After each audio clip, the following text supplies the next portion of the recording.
Car வந்து வீட்டுக்கு முன்னால் நின்னுது. அந்த கார்ல இருந்து ராஜசேகர், அப்புறம் அவனுடைய நண்பன் ரகு, அவங்க அக்கா ரகுவோடைய அக்கா மல்லிகா, ஒரு குழந்தை, இத்தனை பேரும் இறங்கி அந்த வீட்டுக்குள்ள போனாங்க. பின்பாக்க போறாங்க. உள்ள போனோன்னே பெண்ணின் சம்பந்தப்பட்டவங்க அத்தனை பேரும் வரவேற்று உட்கார சொன்னாங்க. உட்கார்ந்தாங்க. இப்ப பொண்ணோட அம்மா அப்பா தாய் மாமன் இத்தனை பேர் இருக்காங்க. உட்காந்துருக்கான். இப்போ வந்து காஃபி கொடுக்குற மாரி காஃபி கொண்டு வந்து கொடுத்தாங்க. காஃபி வாங்கி குடிச்சிட்டு, இதெல்லாம் முதல்லயே போன்லயே சொல்லியிருக்காங்க. இப்போ வந்து நேரடியா மாப்பிள்ளைய பார்க்க வேண்டிய சூழ்நிலை. பொண்ணு வந்து மாப்பிள்ளைய பார்க்குது. ஆனா போட்டோவில் கொஞ்சம் நல்லா இருந்தாரு. நேரடியா பார்க்கும்போது அந்த அளவுக்கு இல்லையே, கொஞ்சம் கம்மியா இருக்கு, கொஞ்சம் எல்லாம் கொஞ்சம் அதிகமாவே கம்மியா இருக்குன்னு அந்த பொண்ணு ஃபீல் பண்ணா. இதே சமயத்துல ராஜசேகரோட வந்த அந்த ரகு ஜாலியா எல்லாத்தையும் பேசிக்கிட்டு இது பண்ணிட்டு இருந்தான்.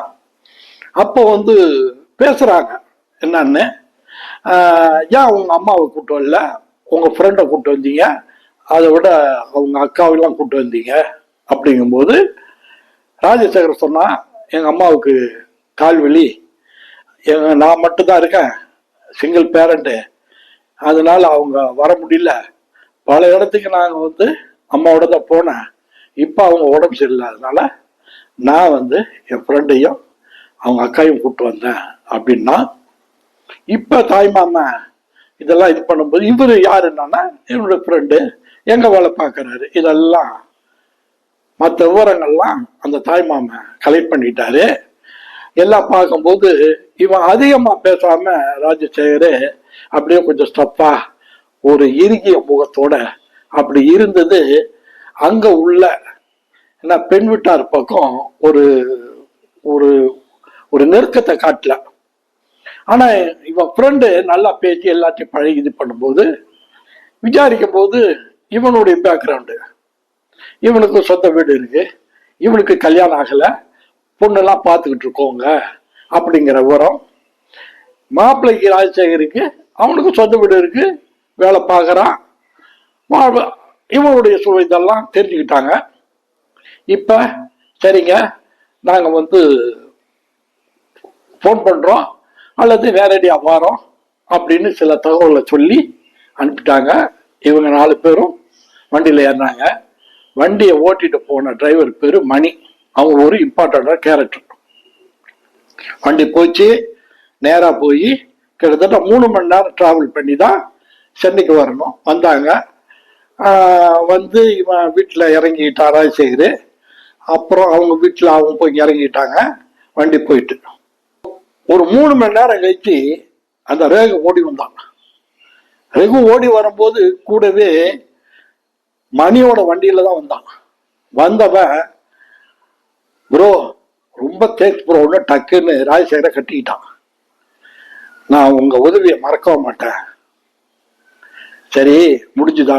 எல்லாம் முடிஞ்சது, இந்தாங்க பேசின பிரகாரம் முதல்ல நீங்க 5000 வாங்கியிருக்கீங்க, இந்தாங்க 10000 ரூபா அப்படின்னு கொடுத்தா. மாப்பிள்ள வாங்கிக்க அப்படின்னு மணி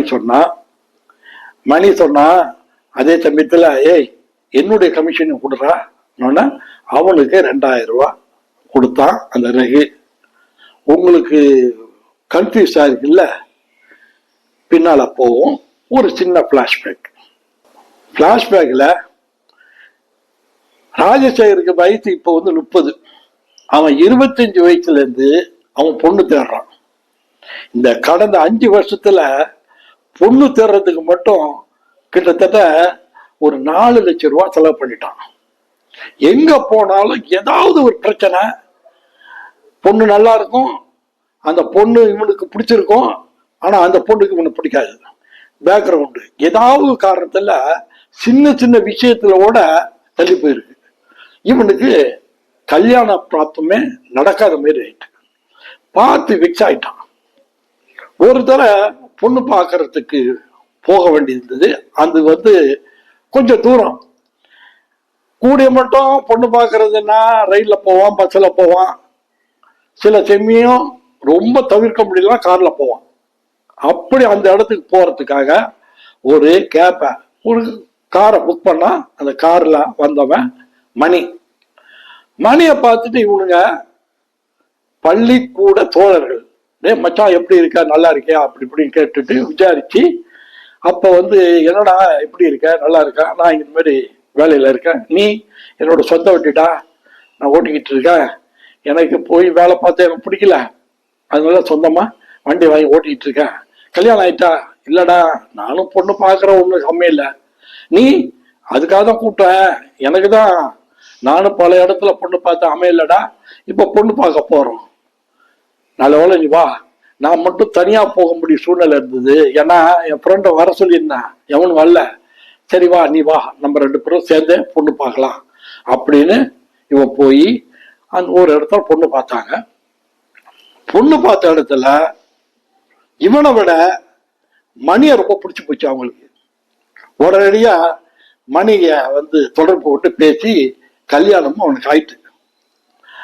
மணியை தொடர்பு கொண்டு இவன் பேசின உடனே இவனுக்கு ஹாப்பி ஆகி சொன்னான், மச்சான் பொண்ணு பார்க்க போனது உனக்கு எனக்கு அமைஞ்சிட்டு, இப்ப என்னடா அது நம்ம கேன்சல் பண்ணலாமான்னா, ஏய் நல்ல சந்தர்ப்பம், கல்யாணம் பண்ணிக்க, ஒன்றும் பிரச்சனை இல்லை அப்படின்னா, மச்சான் உன்னுடைய ராசி உண்மையிலே சூப்பரு அப்படின்னா, டேய் இதெல்லாம் ராசி எல்லாம் சொல்லாத, ஏதோ ஒரு சூழ்நிலை என்னை விட நீ கொஞ்சம் நல்லா இருக்க, பிடிச்சி போச்சு, அதனால நீ பெருசாலாம் இதெல்லாம் இந்த ஒரு வேற விதத்துல நீ ஃபீல் பண்ணாத, அதாவது இந்த ராசி இதனால அப்படின்லாம் சொல்லாத போடான. அப்புறம் ஒரு மாதத்துல ஒரு ஃப்ரெண்டு, மச்சான் நீ சொன்ன ராசி இல்லைன்னு, இப்ப ராசியை டெஸ்ட் பண்ணி பார்ப்போம், ஒன்றும் இல்லை, இவன் என் ஃப்ரெண்டு, இவனு நம்மளுதான் பல இடத்துல பொண்ணு பார்த்தான், பொண்ணு கிடைக்கல, பொண்ணு சரியா அமையல, பிரச்சனை, இப்ப நீ போய் பொண்ணு பார்க்க போறல்ல, இவனோட நம்ம போவோம், இவனை ஆச்சிக்கிட்டு போவோம், என்ன நடக்குது பார்ப்போம்.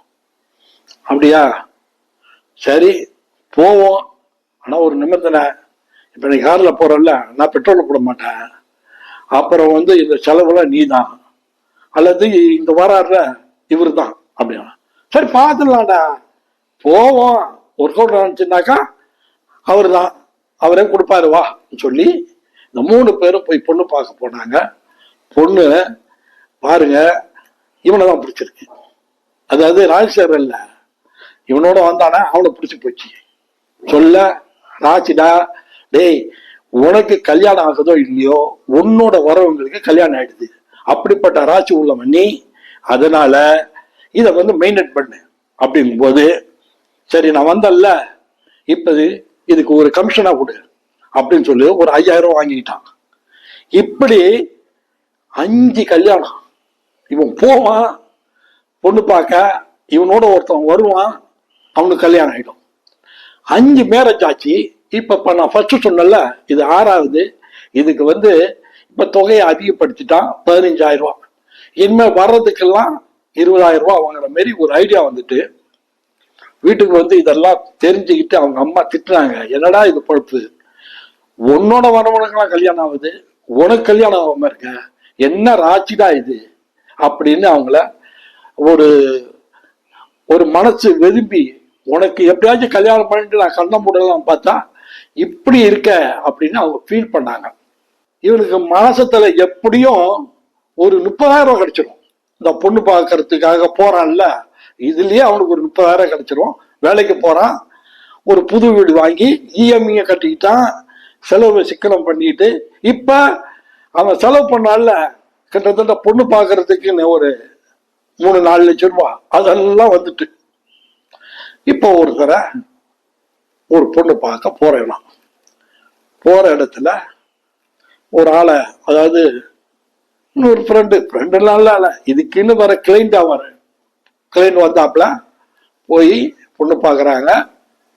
அந்த பொண்ணு ஓரளவு பரவாயில்ல.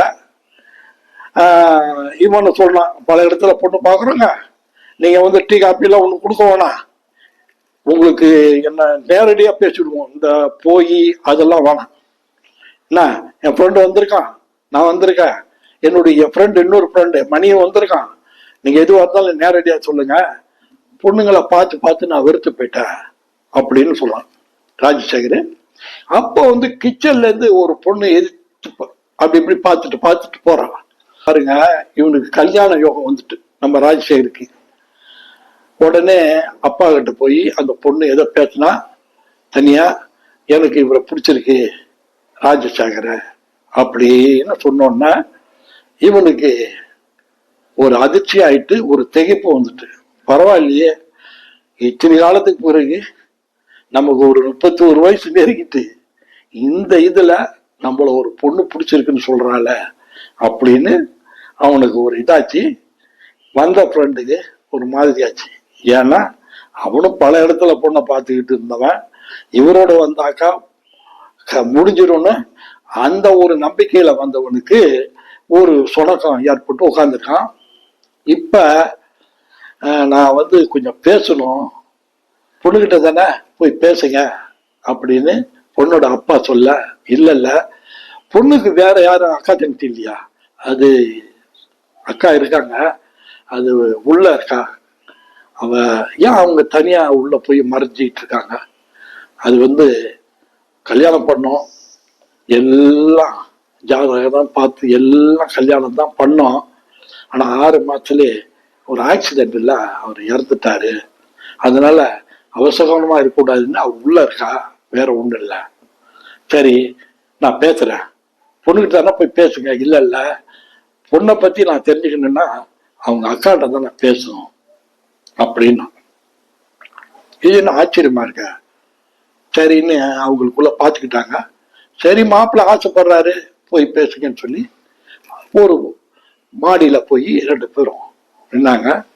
நான் உங்களை பார்த்தேன், உங்க தங்கச்சிக்கு என்ன பிடிச்சிருக்கு, அதை விட உங்க கதையை கேட்ட பிறகு எனக்கு மனசு ஒரு மாதிரியா போச்சு. பல இடத்துல பொண்ணை பார்த்து வெறுத்து போயிட்டேன், பொண்ணுங்க மேலே எனக்கு ஒரு வெறுப்பே வந்துட்டு, இப்ப உங்க தங்கச்சி எம்பளை விரும்பலாம், ஆனா நீங்க உங்களை பார்த்து எனக்கு உங்களை கல்யாணம் பண்ணுங்கன்னு ஆசை வந்துட்டு நீங்க என்ன சொல்றீங்க, நான் உங்களை வச்சு நல்லா காப்பாற்றுவேன், கவலைப்படாதீங்க, நீங்க ஓகே சொன்னா உங்க அப்பா அம்மாட்ட நான் பேசுவேன். இன்னொன்னு என்னோட வந்திருக்கான அவனும் நல்ல வேலையில் இருக்கான், அவனுக்கு உங்க தங்கச்சியை கல்யாணம் பண்ணிடலாம், நல்ல வாய்ப்பு, நீங்க மிஸ் பண்ணிடாதீங்க, உங்களுக்கு நல்ல வாழ்க்கை. நீங்க 6 மாசத்துல பெரிய அளவு அந்த இறந்து போன கவர்னரோட நீங்க வந்து அந்த அளவுக்கு படி இருக்க சான்ஸ் இல்லை. நான் வந்து முழு மனத்தோட சொல்றேன், உங்களுடைய விருப்பம் என்னங்கிறத சொல்லுங்க.